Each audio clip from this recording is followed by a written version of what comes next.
In our last session, we continue to look at our hero who's being led into the wilderness at the beginning of his journey. And he's following in the footsteps of Elijah, who is described as being a prophet in the spirit and the power of Elijah. So as this prophet is beginning his journey, we see that he's led into the wilderness.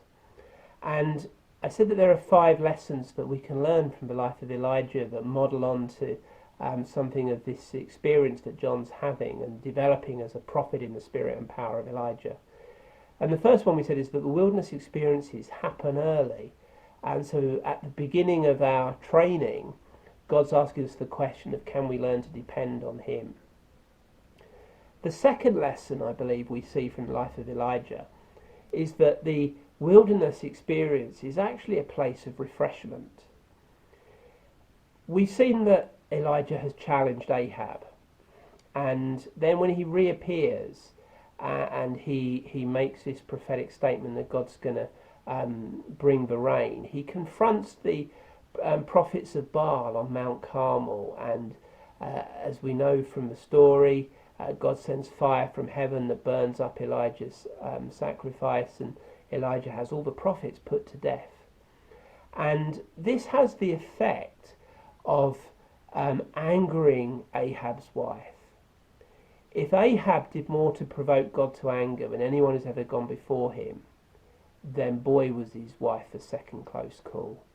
I think that probably it's fair to say they were extremely well suited, and actually we talk about Jezebel spirit, that sense of a Jezebel who is a rebellious spirit, and Jezebel is so incensed by what Ahab's done, she threatens to kill him.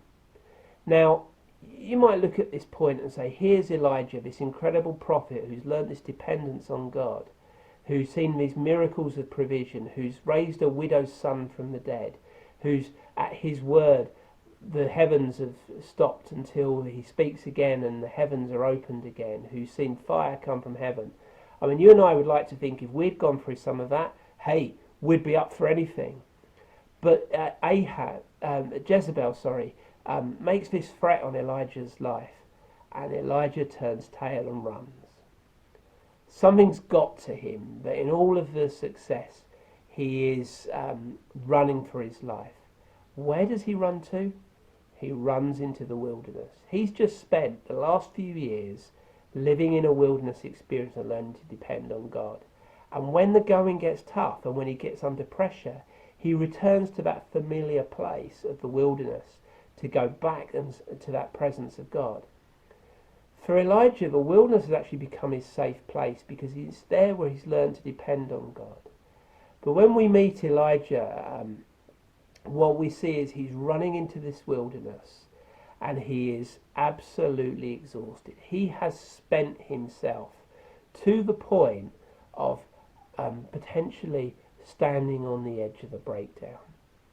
And there's a lesson for many of us in that we can think that we're strong and invincible and we can do anything and achieve anything, where the reality is that for many people in ministry, they give themselves so much that actually they're at risk of burnout because they don't look after themselves properly. And there's an awful lot we could say around that. Whatever we think of Elijah at this point, we meet him in the wilderness, a broken man. He is exhausted physically, he's expounded so much emotional energy with the prophets of Baal and with everything that's going on. And you can imagine that for this long period of time, he's been living at a heightened sense of stress. He's been put in a position of incredible stress where his very life is under threat. And when our bodies come under those places of stress, there's a natural process that goes on in every one of our bodies, which is to produce a hormone called adrenaline.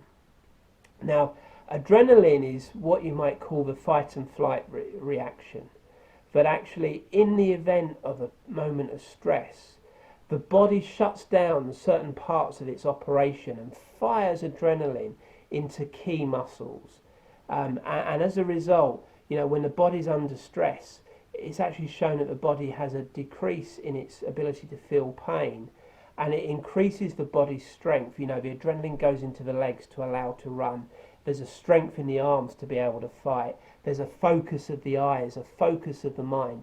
It's like the body goes into overdrive and becomes highly attuned, ready for action, either to fight or to flight. Adrenaline is released into the body, that's a natural thing.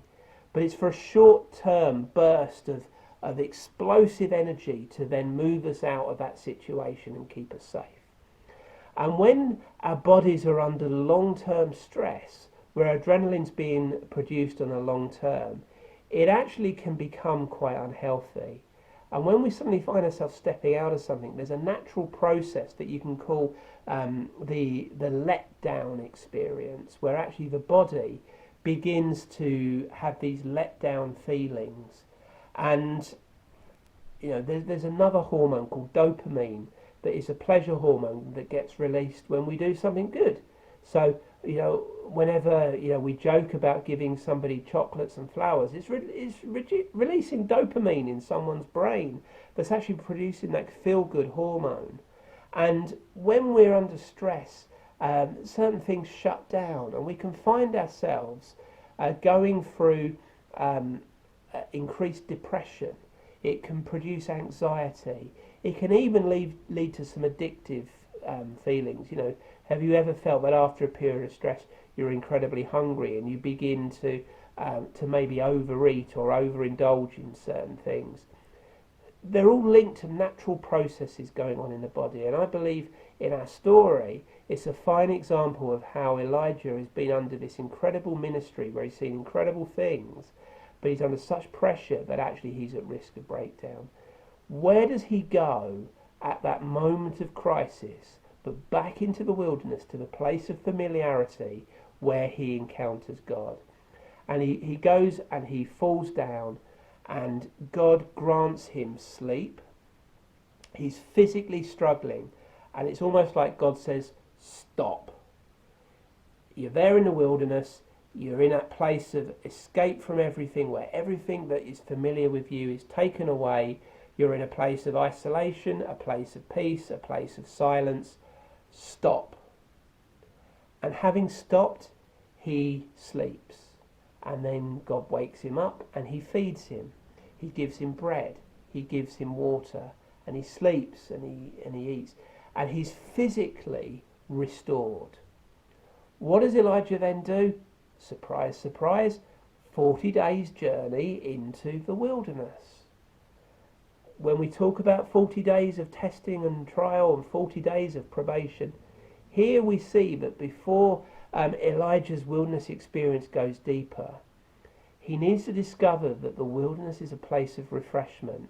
There's a place to go when he's under stress and under pressure, where he can meet with God and be physically restored to health for what lies ahead.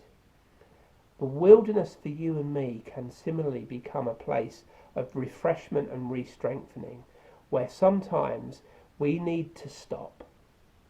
And the wilderness gives us that opportunity to stop and re-strength, to refuel, to refill for what lies ahead. And I wonder at the moment, are you running on empty? Is the pandemic that we're going through at the moment, or the life circumstances you find yourself in, do you feel like you're running on empty? Maybe the wilderness is a place where God's saying it's time to stop and it's time to be refreshed. Is that something that you need to do today?